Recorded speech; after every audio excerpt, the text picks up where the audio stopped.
يا ترى مين هو الحاكم الخامس اللي هيملك ويحكم الأرض كلها؟ بعد قصة ذو القرنين سألتوني كتير عن الحديث الصحيح اللي قلته حكم الأرض 4، 2 مؤمنين و2 كافرين. أما المؤمنين فسيدنا سليمان عليه السلام وذو القرنين، وأما الكافرين فهم النمرود وبوخذ نصر، وسيملكها خامس من أهل بيتي. الحديث صحيح. عايزين تعرفوا مين الخامس؟ يلا بينا نعرف مين الخامس سوا. في أحاديث كتير صحيحة بتثبت إن الملك الخامس للأرض هو المهدي المنتظر، زي حديث الرسول صلى الله عليه وسلم: لا تذهب أو لا تنقضي الدنيا حتى يملك العرب رجل من أهل بيتي يواطئ اسمه اسمي، يعني اسمه زي اسمي واسم أبيه اسم أبي، يملأ الأرض قسطا وعدلا كما ملئت ظلما وجورا. ومن صفات المهدي المنتظر وشكله حديث الرسول صلى الله عليه وسلم اللي بيقول: المهدي مني أجلى الجبهة وأقنى الأنف. أجلى الجبهة يعني جبينه واسع وشعره منحسر لورا، يعني شعره راجع لورا شوية، وأقنى الأنف يعني أنفه طويلة دقيقة. وبيقول العلماء والمفسرين إن المهدي المنتظر هيجي يحكم ويملك الأرض بعد ما تكون الأرض في وقت فيه مليانة ظلم وجور على الحقوق وقتل وكتر فتن، وبعد كمان ظهور عدد كبير من علامات الساعة الصغرى. وعلامات الساعة الصغرى زي انتشار الجهل وكتر الزنا واستحلال الخمر وكتر الكذب وشهادة الزور وتمني الموت وكتر المطر وقلة الزرع وذهاب الصالحين وتطاول في البنيان وضياع الأمان.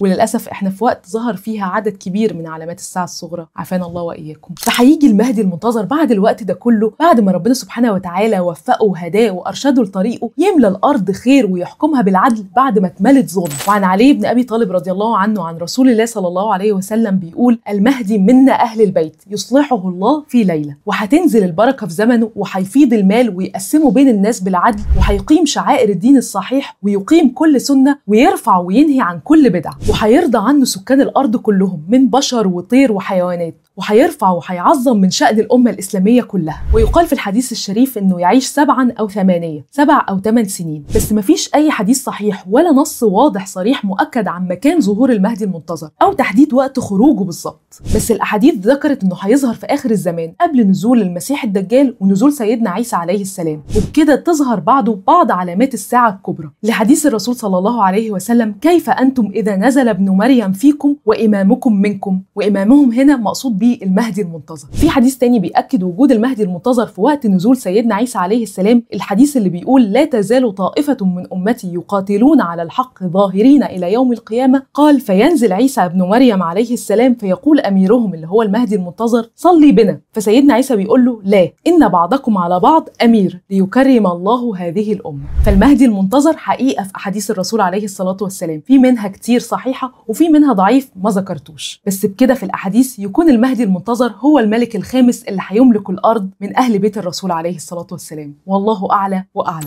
لو أول مرة بقى تعرفوا المعلومات دي كلها عن المهدي